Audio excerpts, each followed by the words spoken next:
Ladies and gentlemen, family and friends, good evening. Tonight, we gather to celebrate a truly remarkable milestone, the 92nd birthday of Nanay. A woman who has touched our lives in countless ways, our beloved Nanay.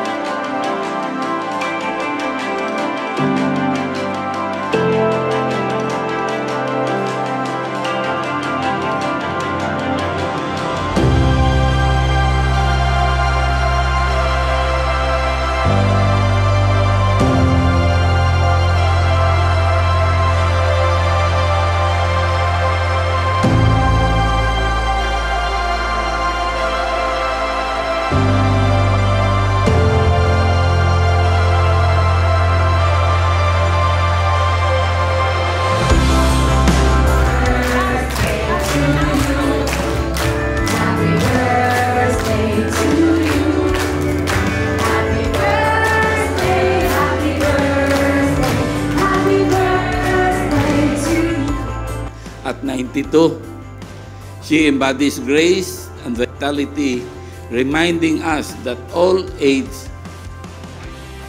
is just a number.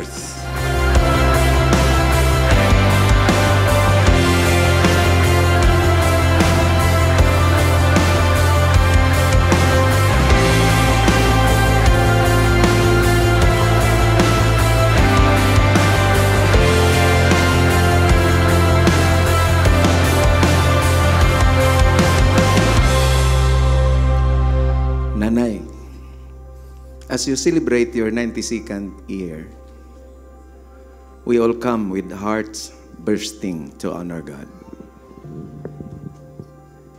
and to celebrate with you the incredible life you have lived. A life filled with faith and grace and resilience. Your journey in life is a testament to God's enduring love and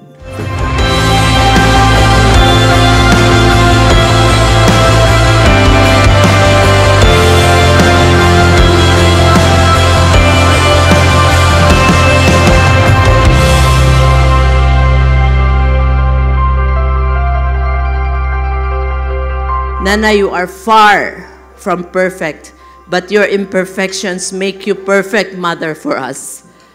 Nay, ang imong kaayo outweighs your flaws and limitations.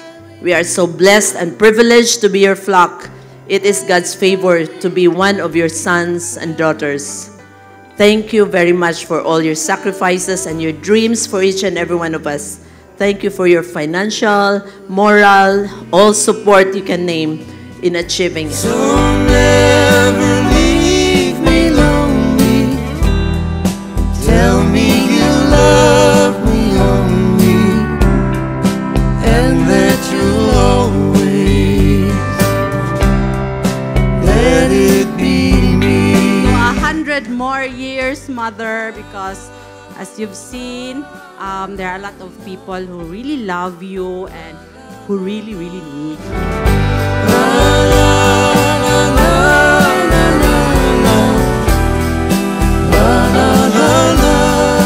Akong korason, kasing-kasing, murag naulian ko sa Kaluya, nabasko ko karon kay ni akamong tanan. Daghang salamat sa inyong presensya o sa akong edad nga 92 years manghinaot ako nga makaabot kamong tanan sa akong edad. So, to God be the glory.